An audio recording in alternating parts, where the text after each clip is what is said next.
আসসালামু আলাইকুম এভরিওয়ান। আজকে আমি আপনাদের সাথে শেয়ার করব বিফ আদানা কাবাবের রেসিপি। এই কাবাবটি তৈরি করতে কিন্তু খুবই অল্প উপকরণ লাগে, আর এটি খেতেও কিন্তু খুবই মজা।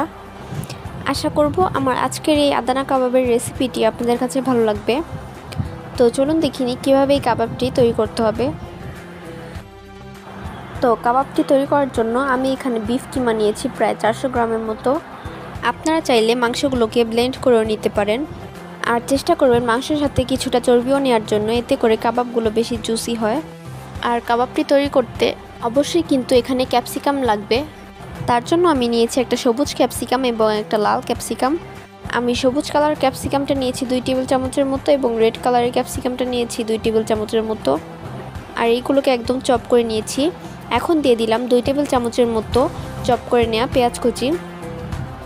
এখন আমি এইগুলোকে একটা স্টেনারের উপর নিয়ে নিলাম। এখন আমি এইগুলো থেকে এর ভেতরে থাকা রসটাকে বের করে নিচ্ছি। এই সবজিগুলোতে যাতে কোনো রকম রস না থাকে, তাহলে কিন্তু এই কাবাবগুলো ভাজার পর প্রপারলি বাইন্ডিং করবে না। তো রসগুলো বের করে নেওয়ার পর আমি এখানে এইগুলোকে দিয়ে দিচ্ছি কিমার মধ্যে। তারপর দিয়ে দিচ্ছি 1 টেবিল চামচের মতো রসুন কুচি, আর দিয়ে দিচ্ছি 1 টেবিল চামচের মতো ধনিয়া পাতা কুচি, আর স্বাদ মতো লবণ, আর 1 চা চামচের মতো গোলমরিচের গুঁড়ো, আর হাফ টেবিল চামচের মতো জিরার গুঁড়ো। এখন আমি এই সব কিছুকে একসাথে ভালো মতো একটু মিশিয়ে নিচ্ছি।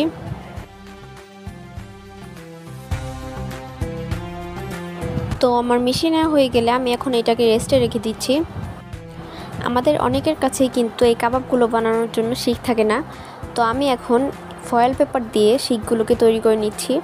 তো আমি কিছুটা ফয়েল পেপার কেটে নিয়েছি। এখন এই পেপারের মাঝখানে আমি 2টা স্টিক দিয়ে দিচ্ছি। এখন আমি এটাকে ফোল্ড করে নিচ্ছি। ফোল্ড করে নেওয়া হয়ে গেলে আমি এখন ওপরের দিকটাকে একটু কেটে নিচ্ছি।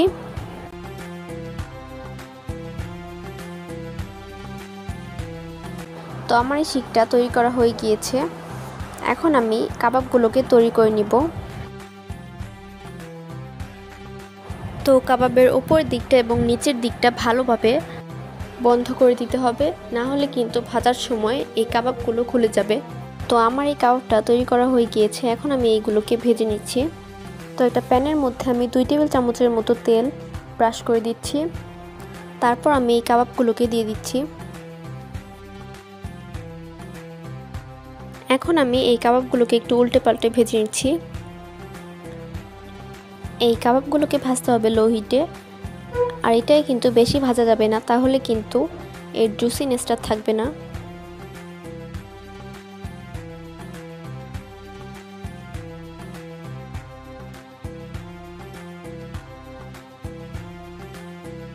প্রায় 4 থেকে 5 মিনিট ভেজে নেওয়ার পর আমি এখন এই কাবাবগুলোকে তুলে নিচ্ছি।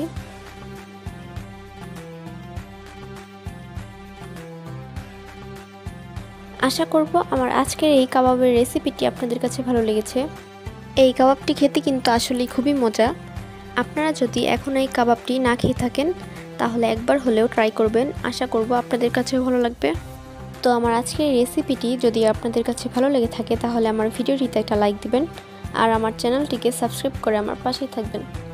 সো সবাই ভালো থাকবেন, সুস্থ থাকবেন। আল্লাহ হাফেজ।